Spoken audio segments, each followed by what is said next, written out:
Vamos abrir a palavra de Deus no Evangelho de Mateus, no seu capítulo de número 2, para ler a visita dos magos ao Senhor Jesus. Evangelho segundo escreveu Mateus, capítulo 2, versos 1 a 12. Vou ler e peço a você que acompanhe atentamente a leitura da palavra do Senhor. Tendo Jesus nascido em Belém da Judeia, em dias do rei Herodes, eis que vieram uns magos do Oriente a Jerusalém, e perguntavam: onde está o recém-nascido rei dos judeus? Porque vimos a sua estrela no Oriente e viemos para adorá-lo. Tendo ouvido isso, alarmou-se o rei Herodes, e com ele toda Jerusalém. Então, convocando todos os principais sacerdotes e escribas do povo, indagava deles onde o Cristo deveria nascer. Em Belém da Judeia, responderam eles, porque assim está escrito por intermédio do profeta. E tu, Belém, terra de Judá, não és de modo algum a menor entre as principais de Judá, porque de ti sairá o guia que há de apacentar a meu povo Israel. Com isto, Herodes, tendo chamado secretamente os magos, inquiriu deles com precisão quanto ao tempo em que a estrela aparecera. E enviando-os a Belém, disse-lhes: ide informar-vos cuidadosamente a respeito do menino, e quando o tiverdes encontrado, avisai-me para eu também ir adorá-lo. Depois de ouvirem o rei, partiram, e eis que a estrela que viram no Oriente os precedia, até que, chegando, parou sobre onde estava o menino.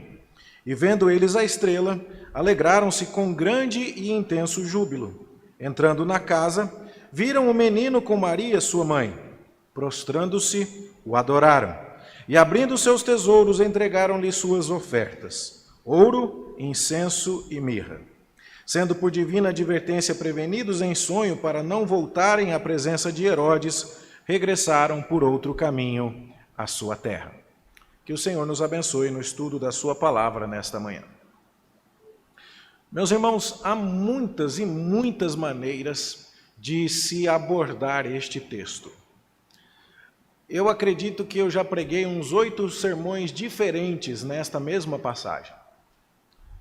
Um sermão pode prestar atenção no fato de que o recém-nascido menino Jesus está recebendo adoração de pessoas que não pertencem ao povo judeu. E isso é muito significativo porque chama a nossa atenção o fato de que os pastores estavam ali nas cercanias e foram adorar a Jesus na noite do seu nascimento. Mas, quando Jesus tinha cerca de 2 anos de idade, o texto fala aqui que Herodes se informou com precisão para com os magos a respeito do tempo em que a estrela apareceu anunciando, a chegada de Jesus. E depois disso, vendo-se iludido pelos magos, Herodes manda matar todas as crianças de 2 anos para baixo. Então, cuidado com aquelas representações onde na mesma manjedoura tem os pastores de um lado e os magos de outro. Isso não aconteceu. Os magos não foram à manjedoura. O texto está dizendo que eles entraram na casa onde estava Maria e Jesus. Mas o fato é que os pastores compareceram à manjedoura para adorar Jesus. E eram pessoas pobres. E eram pessoas que não podiam comparecer ao templo porque estavam constantemente em contato com as fezes dos animais. E eram considerados, portanto, pessoas impuras cerimonialmente. Você não estudou comigo o livro de Levítico? E não viu que algumas coisas tornavam a pessoa imprópria, não pecaminosa, mas imprópria para comparecer ao templo e adorar. Ele precisava se purificar. E o pastor estava se tornando imundo cerimonialmente o tempo todo. Mas os anjos aparecem e dão uma mensagem aos indignos pastores, pessoas cujo testemunho nem era aceito no tribunal em muitas ocasiões, aos excluídos dentre os judeus. Mas o fato de agora Jesus receber a adoração de magos que vieram do Oriente, de outros povos, de outras nações que não eram do povo judeu, e isso chama a nossa atenção e, sem dúvida, é algo que deve ser destacado aqui nesse texto. Mas não é o que eu gostaria de destacar agora. Esse texto nos mostra que o Rei Jesus vai ser adorado por todas as nações. Esse texto ensina isso. Esse texto também ensina coisas muito importantes e pertinentes sobre o ministério do Senhor Jesus e sobre aquilo que ele era e que ele faria. E que os magos também sinalizam através das suas ofertas. Quando eles entregam ouro a Jesus, eles entregam um presente que era costumeiramente dado a reis. E eles chamam Jesus de rei. Onde está o recém-nascido rei dos judeus? Nós viemos para adorá-lo. E quando entregam ouro, eles estão reconhecendo a realeza de Jesus. Por outro lado, quando entregam incenso, mais uma vez somos socorridos aqui pelo estudo de Levítico. E você deve se lembrar que havia um altar onde incenso era queimado dentro do tabernáculo no simbolismo de intercessão. Da mesma forma que a fumaça do incenso subia até os céus e a fórmula daquele perfume, daquela resina que feita no formato de pedras e depois moída, aquele pó queimado em cima do altar de incenso, quando aquela fumaça cheirosa subia até Deus, era como se as orações também subissem. E você já deve ter visto aqui conosco que no livro do Apocalipse, por exemplo, o incenso é associado às orações dos santos. E agora, quando Jesus recebe incenso, ele também é chamado de sacerdote. Ele é chamado, através desse presente, de alguém que vai nos levar até Deus, de alguém que será o nosso intermediário, o nosso mediador. Os presentes são significativos. Ouro para um rei, incenso para um sacerdote. Quanto à mirra era um perfume usado no embalsamamento. Falar devagar essa palavra. Quando um cadáver precisava ser embalsamado, era todo trabalhado com mirra por causa do seu cheiro, era um perfume, mas que curiosamente também era anestésico. E quando Jesus está pendurado na cruz, é-lhe dado vinho com mirra misturada, para que ele pudesse amortecer as dores excruciantes que enfrentava enquanto ali crucificado. E ao entregarem mirra ao Senhor Jesus, os magos também o reconheciam, não só como o rei que recebe ouro, não só como o sacerdote que recebe incenso, mas também como aquele que vai sofrer e morrer em favor do seu povo, e por isso ele recebe mirra. Veja como o texto é denso, como ele é multicamadas. Também nós poderíamos falar aqui da preocupação do evangelista Mateus em nos lembrar que tudo o que está acontecendo na vida do Senhor Jesus Cristo cumpre as promessas. Nós já tivemos chance de dizer a você aqui em outras ocasiões que Mateus está escrevendo o seu evangelho particularmente ao povo judeu.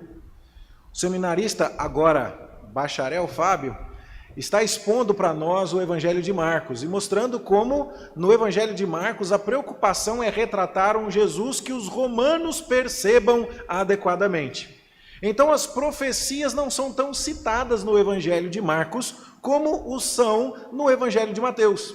Esta fórmula, isso aconteceu para que se cumprisse o que fosse dito pelo Senhor por intermédio do profeta, é uma fórmula de Mateus.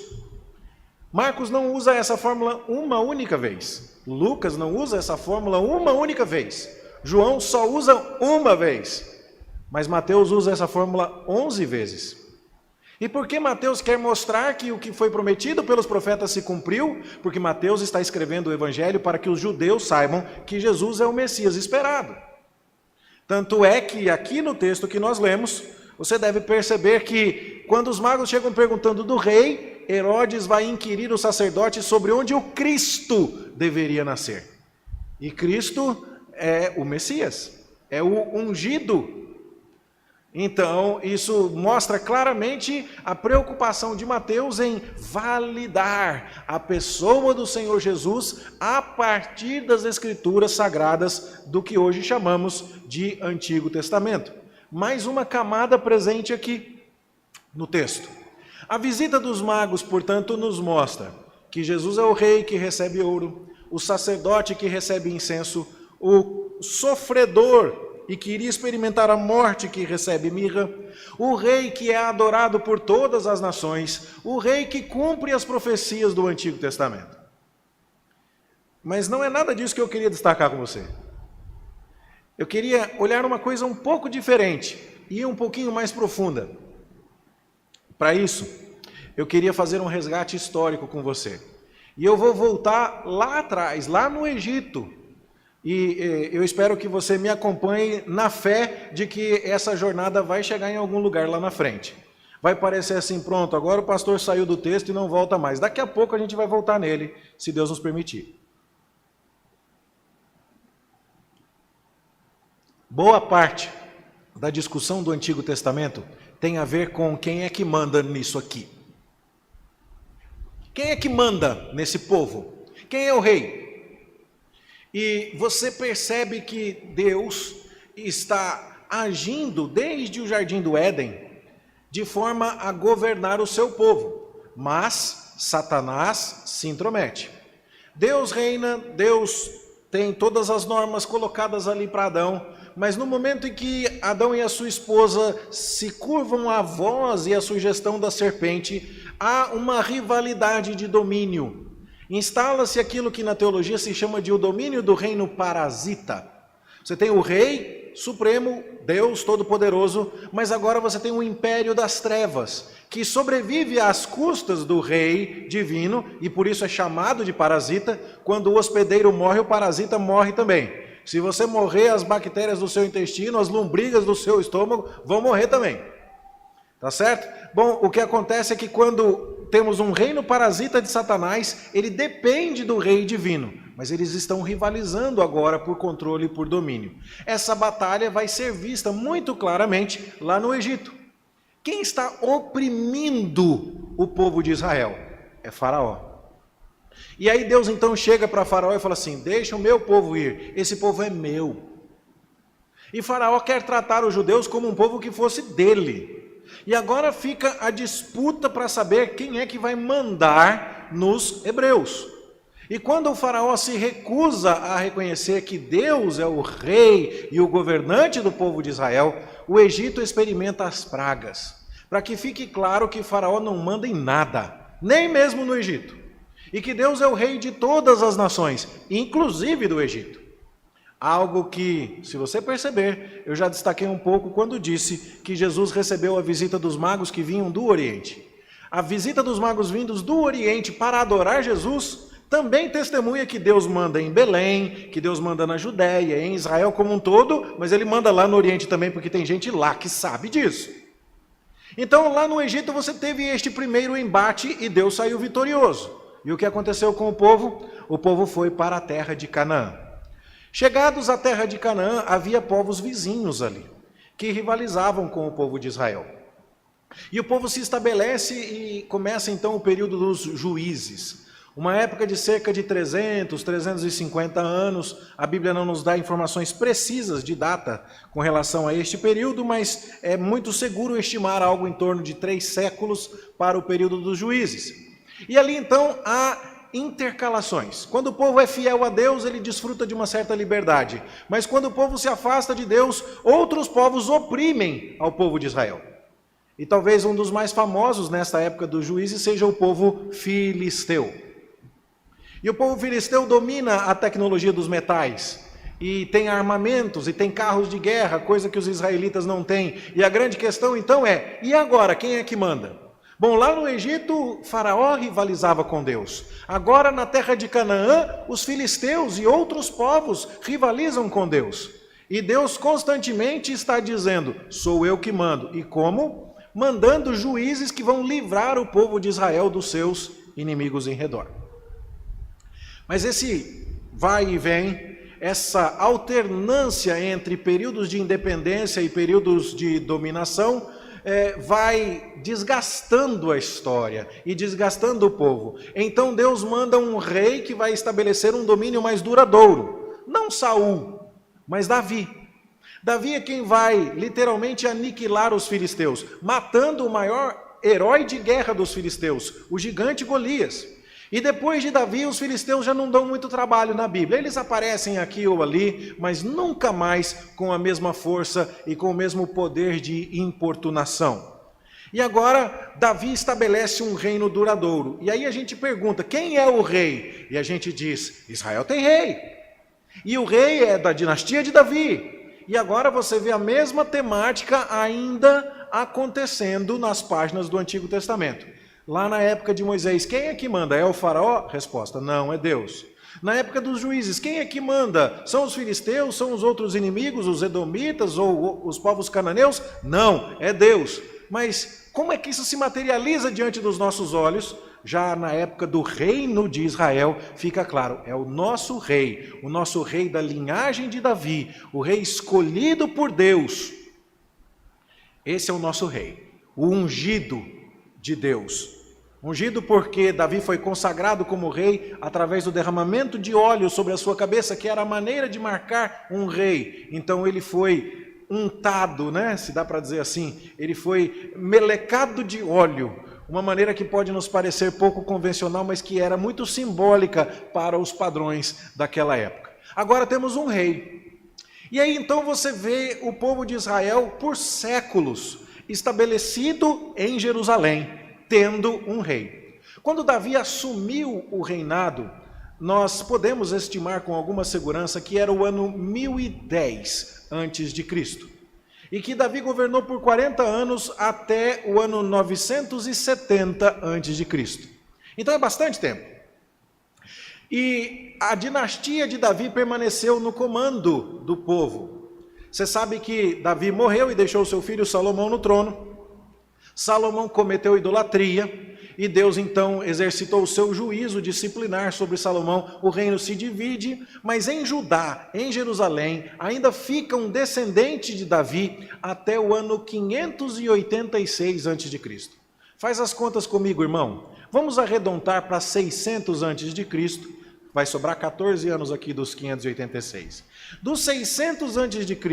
para o 1000 já são 400 anos. Mas o Davi começou no 1010, então sobrou mais 10 aqui. 400 com 10 daqui mais 14 daqui, 424 anos, um rei davídico assentado no trono daquele país. Os estudiosos das culturas antigas nos desafiam a tentar encontrar em outras nações, seja na Mesopotâmia, seja no Egito, seja em qualquer lugar, uma dinastia que tenha ficado 424 anos no trono. Não há paralelo a isso. Não é curioso? Que naquela nação tão pequenininha, tão inexpressiva, Deus tenha deixado por 424 anos, assentado no trono de maneira ininterrupta, um ungido, um Messias, um rei, que governasse sobre o seu povo, para dar a ideia de que Deus governa no mundo inteiro e que o testemunho disso é o rei davídico messiânico que reina em Jerusalém. Isso é importante. Você não vai encontrar nada parecido nem no Império Assírio, que foi um dos maiores, nem no Império Babilônico, nem no Império Persa, nem no Império Grego, nem no Império Romano. Você não encontra na história da humanidade uma dinastia tão estável quanto a dinastia davídica. Isso mostra que Deus reina. Isso mostra que Deus escolhe o seu rei representante. Isso mostra que Deus governa o seu povo, e é um enorme testemunho. Mas tem um problema. Por causa do pecado do povo de Israel, Deus disciplinou a nação como um todo. Havia idolatria acontecendo ali no templo. E aquele povo achava que Deus estava meio que de mãos amarradas. Deus não poderia exercer juízo sobre eles, porque se Deus tirasse o reino de Davi e sua descendência, as outras nações poderiam vir a duvidar que ele realmente mandasse no mundo. Era como se fosse uma chantagem para com Deus. O problema é que Deus não pode ser chantageado e Deus não pode ser contido. E então Deus vai destruir a cidade de Jerusalém, vai permitir a destruição do templo, vai permitir o cativeiro do rei davídico, vai permitir que Joaquim seja levado para a Babilônia e vai permitir toda a miséria do seu povo. E ali então fica uma pergunta: será que Deus ainda está no comando? Será que Deus ainda reina? Será que ainda temos rei? E o que nós vamos ver é que Deus está governando de uma forma tão surpreendente que, além de terem passado 424 anos com uma dinastia real davídica, aquele povo que foi mandado para o cativeiro voltou. Está aí uma outra informação altamente incomum. Quando um povo era levado para o cativeiro, normalmente ele esfarelava. Normalmente ele perdia a sua identidade. Normalmente o povo que era tratado como os judeus foram tratados, se desintegrava.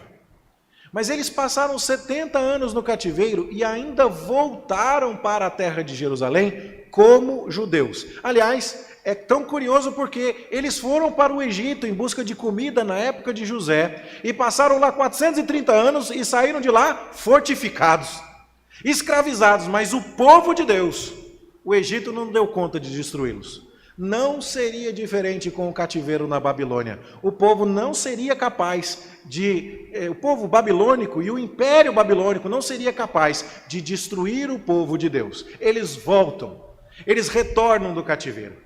E agora eles começam a reconstruir a cidade de Jerusalém. Mas você talvez já tenha percebido um padrão aqui.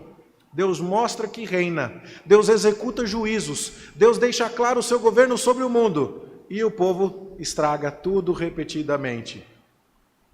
Parece aquela dona de casa que já passou pano de chão na cozinha tantas e tantas vezes, e que o marido, os filhos, o cachorro passa lá com o pé sujo tudo de novo.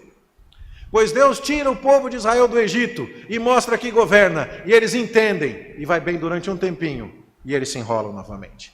E aí, então eles estão lá no tempo dos juízes, e Deus manda homens que os libertam dos opressores vizinhos, e eles se enrolam novamente. E Deus agora manda um rei que governa por 424 anos, uma dinastia estável, e eles se enrolam novamente e merecem o cativeiro. E agora Deus os traz do cativeiro depois de 70 anos e os coloca na terra de Canaã. E será que agora eles aprenderam? E a resposta é ainda não. É curioso que os judeus voltaram do cativeiro diferentes. Você vai ver, por exemplo, que nunca mais você encontra nos textos pós-exílio profetas como Ageu, Zacarias, Malaquias, livros como Esdras ou Neemias ou Esther. Você não encontra o povo de Israel adorando outros deuses. Eles aprenderam que tinham que ser fiéis a Deus, mas isso não significa que eles não fossem idólatras. Os judeus que você encontra nas páginas do Novo Testamento ainda passaram por mais 400 anos cuja história não está registrada na sua Bíblia.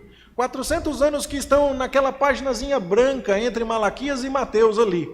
E eu quero contar mais um pouquinho disso para você entender o impacto da adoração dos magos chegando em Jerusalém. Lá no cativeiro da Babilônia, aquele povo que pertenceu a essa dinastia tão estável, conversa com o pessoal do Oriente. E essa é a pergunta: de onde vieram esses magos? Como é que eles sabiam que ia ter uma estrela? Como é que eles sabiam que o rei dos judeus ia nascer? Lá no cativeiro babilônico, quem sabe Daniel e os seus 3 amigos? Quem sabe Esther e Mordecai? Quem sabe Neemias? Ou quem sabe Ezequiel às margens do rio Quebar? Ou muitos outros judeus fiéis que estiveram experimentando a dor do cativeiro lá no Oriente? Estiveram dando testemunho dizendo assim: não se iluda, o Egito já tentou, os cananeus já tentaram, e agora é a vez da Babilônia, mas o rei do mundo é o Senhor dos exércitos de Israel. E nós estamos aguardando a chegada de um rei, do Messias ungido. Esse Messias ungido foi pronunciado pela dinastia real de Davi, que durou 424 anos em Jerusalém. Pode ficar tranquilo, esse rei está chegando. Na profecia que Deus deu através de Balaão, lembra de Balaão? Aquele homem chamado para tentar amaldiçoar os exércitos de Israel, porque os inimigos estavam com medo dele, do povo de Israel, e Balaão tenta amaldiçoar e não consegue, só pronuncia bênçãos. E no discurso de Balaão ele menciona uma estrela que virá de Jacó. E é possível que isso tenha sido interpretado pelos judeus como uma menção ao Senhor Jesus e um sinal que haveria de ser dado. E os magos eram, na verdade, não mágicos ou prestidigitadores, Ou pessoas com habilidade de esconder uma moeda atrás da orelha. Mago não quer dizer isso. Também não quer dizer alquimista, alguém que mistura pó de asa de morcego com lágrima de crocodilo e mais semente de azeitona plantada em noite de lua cheia e produz uma poção mágica que, se bebida por uma pessoa que preparou a poção com amor verdadeiro, vai causar este ou aquele resultado. Isso é bruxaria. A palavra para magos ali quer dizer homens cultos e que estudam os astros. Não astrólogos que identificam o zodíaco, mas astrônomos que conhecem as estrelas e as constelações. E aquelas pessoas estão estudando isso lá na Babilônia. A Babilônia, centro de cultura. A Babilônia que inventou a sua hora de 60 minutos e o seu minuto de 60 segundos. A Babilônia que descobriu teoremas matemáticos que nós ainda aprendemos na escola nos dias de hoje. Aquela Babilônia que estava aproveitando a sabedoria de Daniel e de seus amigos e de muitos outros. Lá tinha gente que estudava as estrelas. E a Pérsia também. E depois outros povos. E por aquela região tinha gente que estudava os céus. E aqueles homens ouviram falar do rei e da estrela que haveria de anunciá-lo. E eles então estão vindo para cá. Mas o que é curioso é que aconteceu tanta coisa entre a época em que os judeus contaram para os babilônicos ou para os persas que haveria de chegar o Messias e o dia em que o Messias realmente chegou, que você vai se perguntar de novo, como deve ser o impacto dessa questão de se procurar um rei? Por quê? Porque quando os judeus estavam escravizados lá, quem mandava no mundo era o império da Babilônia. No livro de Daniel, capítulo 5, você vai ver o neto de Nabucodonosor, Belsazar, fazendo um banquete lá na grande cidade da Babilônia, com os utensílios do templo de Salomão, que o seu avô Nabucodonosor mandou trazer. Mas aquilo era um desrespeito contra Deus. E Deus não vai tolerar isso. E aí um dedo escreve na balança, Mene, Mene, Tekel, Parsim. E a tradução da nossa Bíblia, pesado foste na balança e achado em falta, é uma tradução muito livre e interpretativa, porque tem a ver com tekel, tem a ver com shekel, e de pesar realmente, a moeda shekel, mas parsim tem a ver com Pérsia. E a Pérsia é que seria o instrumento do juízo de Deus sobre Belsazar, neto de Nabucodonosor, e aquele reino que achava que mandava em tudo, a ponto de tomar bebidas nos vasos sagrados do templo de Salomão e assim zombar de Deus. E aí a Pérsia assume o controle. Daniel ainda é um homem importante na época da Pérsia. Chega a ser perseguido na época da Pérsia. E mesmo idoso vai ser jogado na cova dos leões. E vai acontecer muita coisa com Daniel ali na época da Pérsia. Depois da época da Pérsia vem a época dos gregos. E depois da época dos gregos vai vir a época dos romanos. Na época dos gregos, os judeus se cansaram e fizeram uma revolta, conhecida como revolta dos Macabeus. Os gregos tinham aquela ideia de dominar o mundo inteiro e de impor a sua religião, de helenizar o mundo. E simplificando muito essa história, eles tentaram basicamente transformar os judeus em pessoas que cultuassem como eles. E tentaram então consagrar o templo de Jerusalém aos deuses gregos e a outras divindades. Os judeus reagiram. A revolta dos Macabeus, contada num livro apócrifo, não inspirado, mas que foi incluído na Bíblia Católica como canônico. Nós não o consideramos um livro canônico inspirado, mas o consideramos uma fonte útil de informações. O livro dos Macabeus nos conta sobre essa revolta. E os judeus estabeleceram um Estado independente. Eles foram independentes novamente por cerca de 100 anos. Esse foi o chamado período Hasmoneu. E veja só então, os judeus que voltaram da Babilônia são agora governados pelos persas, depois pelos gregos, e depois eles têm um período de 100 anos em que eles são independentes novamente, e depois vêm os romanos e tornam a dominá-los. A pergunta continua a mesma, quem é o rei? A pergunta continua a mesma. Quem é que está mandando aqui? Lá na época do Êxodo é Faraó. Lá na época dos juízes, às vezes parece que é o povo de Israel que tem autonomia, às vezes são os filisteus, às vezes são os cananeus.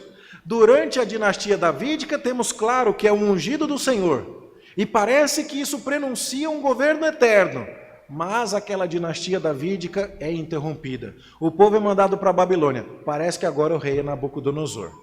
Mas Nabucodonosor debocha de Deus, e o seu neto agora é tirado do poder. Então agora o rei seria Ciro? O rei agora seria o imperador persa? Não! Alexandre o Grande acaba com tudo aquilo. Então o rei seria grego? E a resposta é não.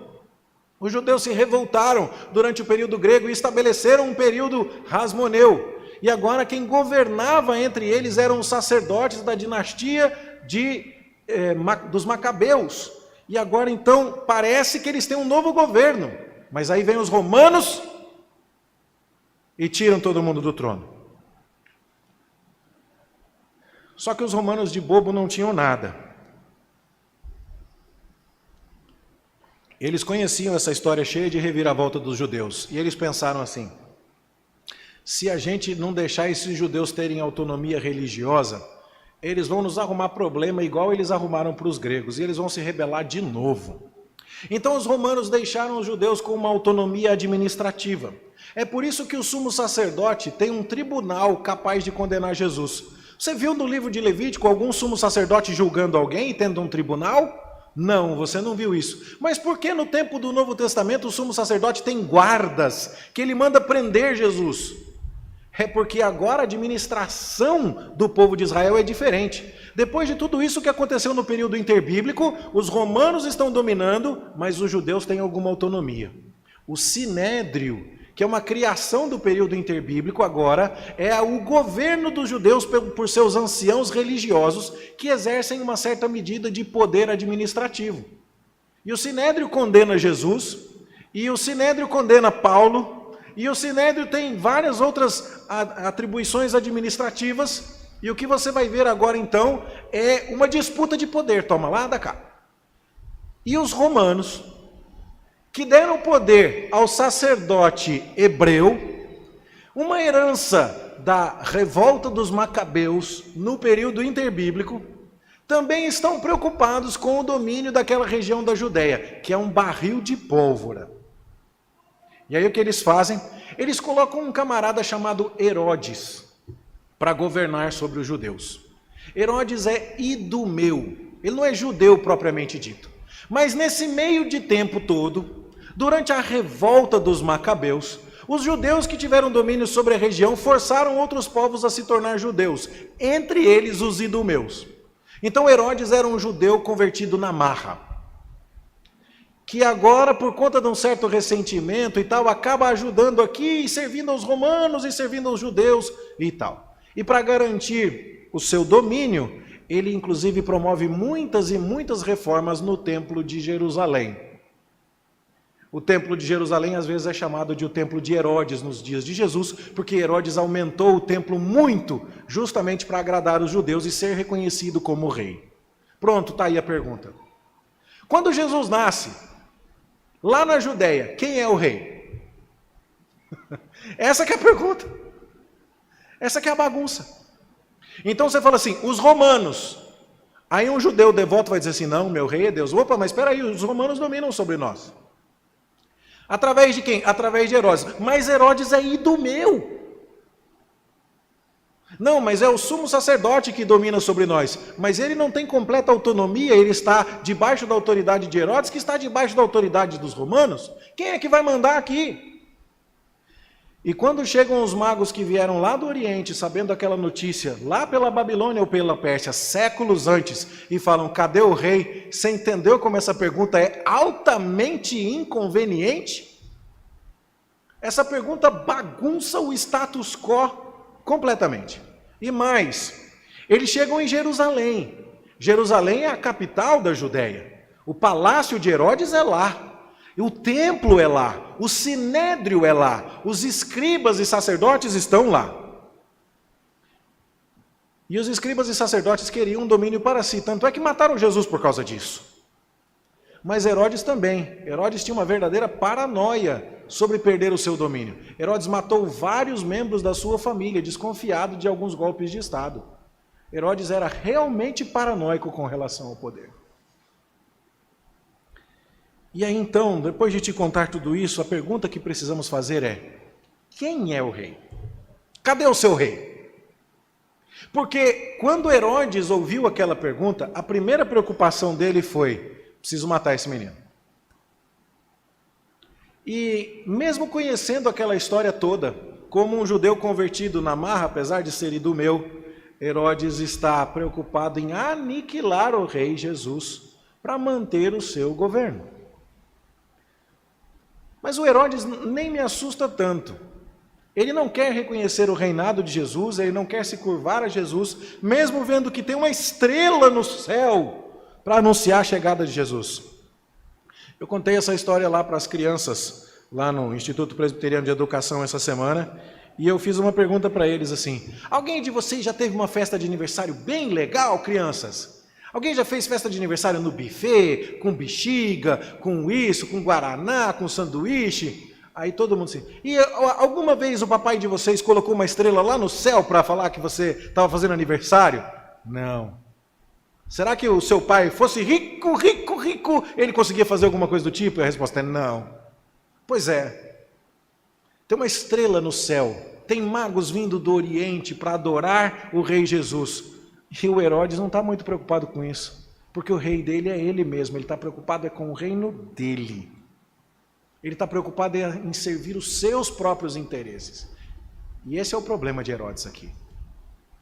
Mas o outro problema é o problema dos escribas e sacerdotes. Aquele povo que estava sentado na cadeira religiosa, dominando a religião de Israel, que conhece a Escritura, a ponto de responder para os magos e para Herodes, que está perguntando: o senhor quer saber onde é que o rei vai nascer? Está escrito aqui na Bíblia, vai nascer em Belém.